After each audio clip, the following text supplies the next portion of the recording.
Hey there, fellow trainers. Have you ever wondered whether the encounter you just had is worth catching? Or maybe you're wondering which encounters are the most desirable? Well, today we're going to give you those answers, as we review the various Pokemon that can be found between Pewter City and Cerulean. First off, we have Route 3. On this well-traveled route at the foot of Mount Moon, we can find several duplicate encounters, namely Spearow, Mankey, and Rattata. But we can also find one of my personal childhood favorites, Sandshrew. Now, we all know that Spearow, Mankey, and Rattata are all worthwhile additions to the roster, but what about Sandshrew? Well, first, let's look at the base stats and available move pool for this Pokemon and its evolutions. Now, we'll notice it learns no ground-type moves to speak of without the use of TMs, and therefore will not have access to stab moves for quite some time.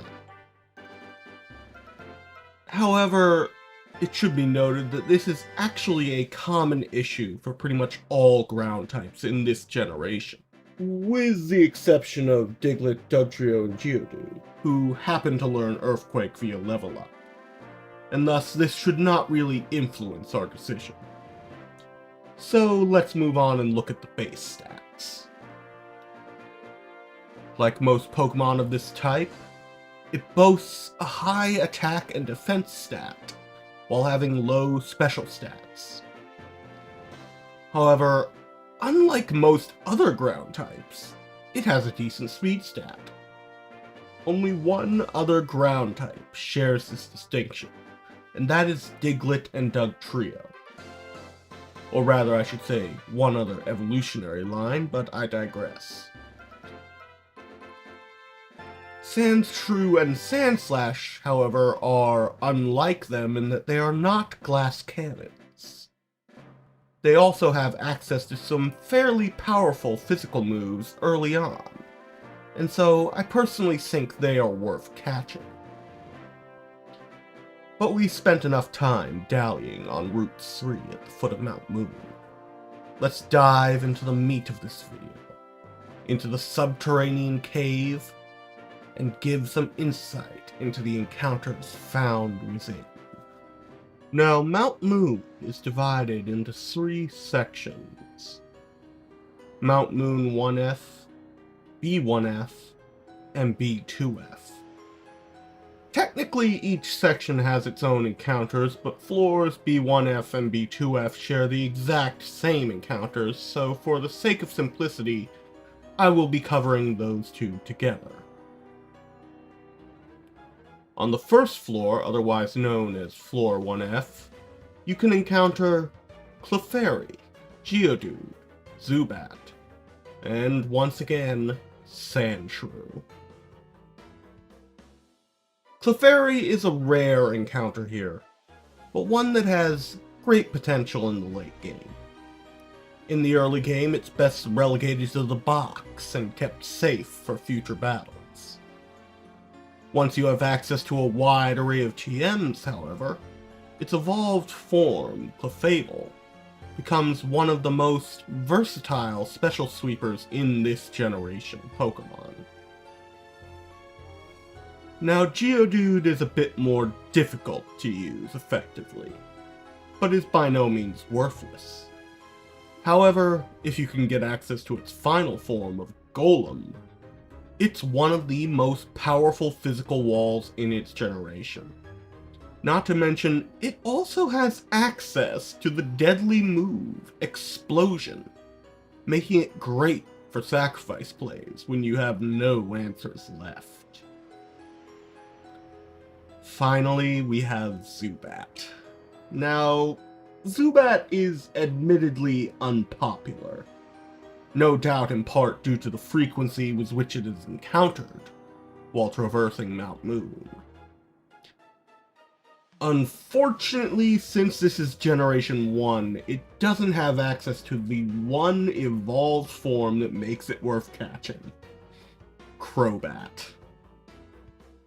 Golbat is literally a wasted slot, so I would advise against investing in Zubat at all in this generation.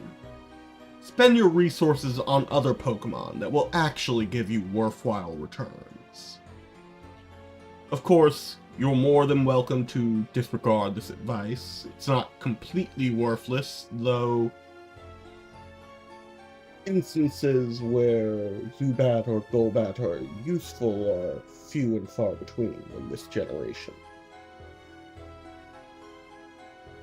Moving on to floor B1F and B2F, we can find the following encounters: Teferi, Geodude, Paris, and Zubat. Now, 3 of these encounters are dupes, but Paris is the interesting encounter here that I want to cover.